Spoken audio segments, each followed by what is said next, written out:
What's going on, everybody? Welcome back to the channel. Welcome back to 32 NFL off seasons in 32 days. Yesterday, day 29, we talked about the Seattle Seahawks and their off season. Thank you, everybody, for checking out that video. That's been one of our best performing videos of all time. Appreciate that. Seahawks fans, way to show out. Strong work. Today, day number 30, we are going to talk about the Tampa Bay Buccaneers. And as of right now, it appears that it is finally over. I can finally sleep with both of my eyes closed now because I've already popped the champagne and I've already thanked the Dallas Cowboys for finally killing the boogeyman in the playoffs last year, effectively ending the career of Tom Brady. He came and he did exactly what the Bucs and their fans wanted him to do, won him a Super Bowl, but after a disappointing season last year that saw them go 8-9, I believe, in a first-round playoff exit, he decided to hang up the cleats and pick up the microphone. Super happy about that. But this has left the Buccaneers in a tough spot, trying to keep themselves competitive with a roster that's still solid overall and could probably compete in the NFC South, which is a very weak division, honestly. But they also, I think, need to recognize that they're in kind of a bad place with, first of all, the cap space, and also they don't have the guy at quarterback anymore, unless you're a Baker Mayfield believer, which I'm not. I mean, have you guys seen the film coming out of the Buccaneers OTAs? It's not pretty.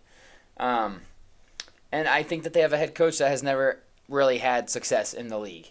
But that being said, they're in a weak division, and that could be won by any of the four teams. So what have the Bucs done this offseason to keep themselves at the top of that division? Let's talk about it. Key additions this offseason.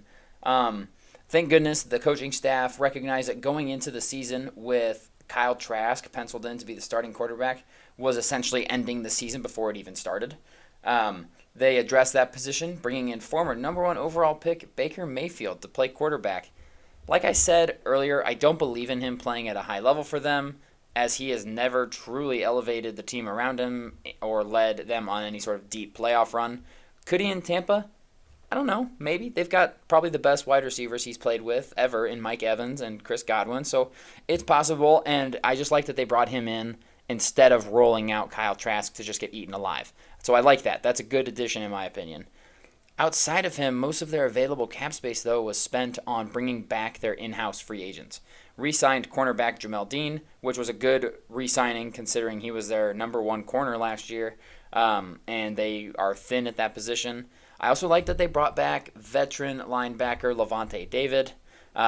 Great presence, a leader on that defense, and he's been a really good running mate to Devin White and a mentor to him, so I like that. But outside of the Baker addition and re-signing some players, they didn't make a ton of impactful additions, in my opinion, in the free agency period.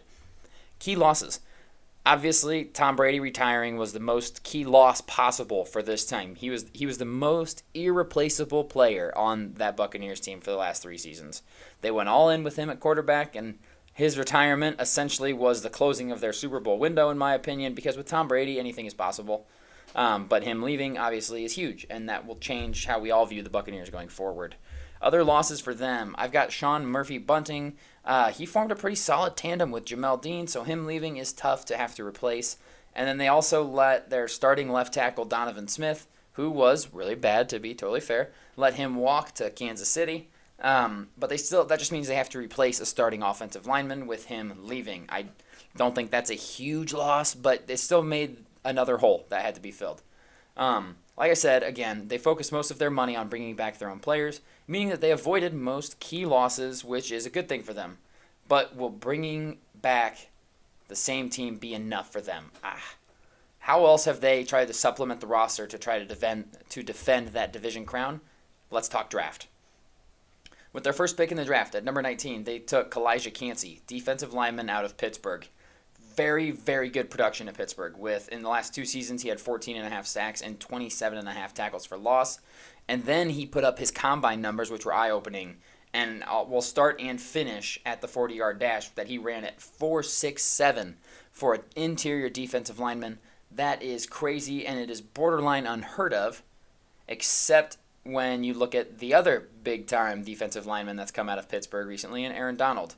And I just want to get this out here straight away. Not a knock against Kalijah Kancey. But we cannot do that to him. Please, let's not do this to Kancey.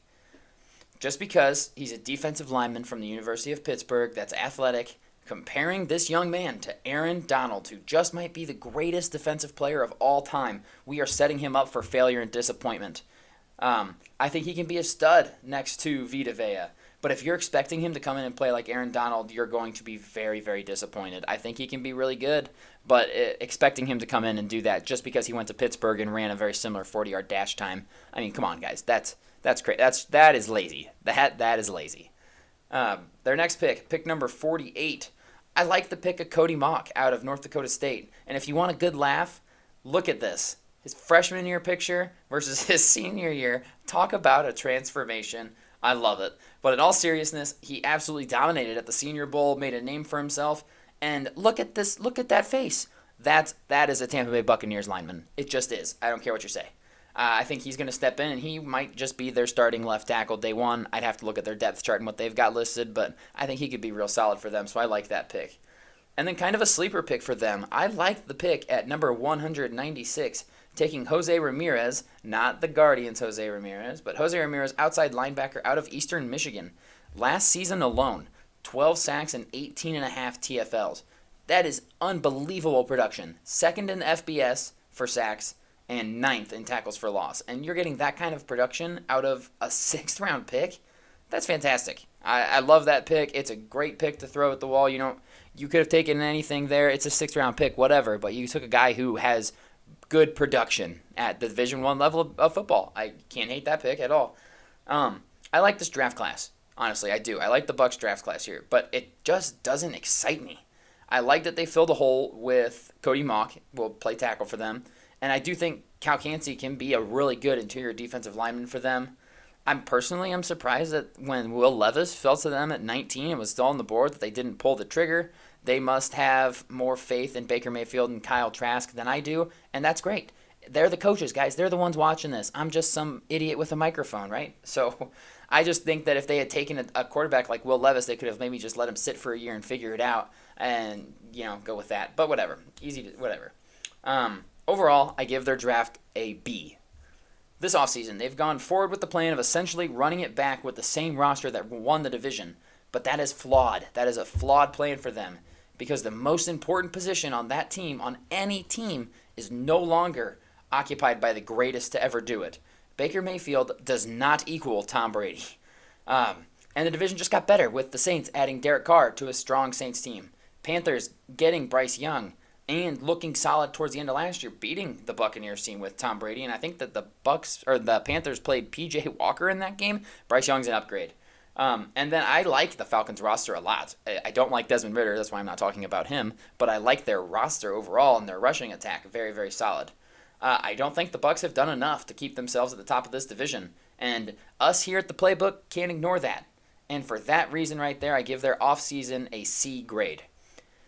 Like I said, Bucs and Bucs fans, I don't think this roster is bad.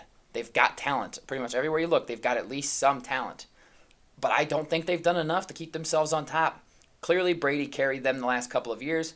Now he's carrying the microphone. He's no longer going to carry this team to victories. And I do not like Todd Bowles as a head coach. I'm sorry, Todd.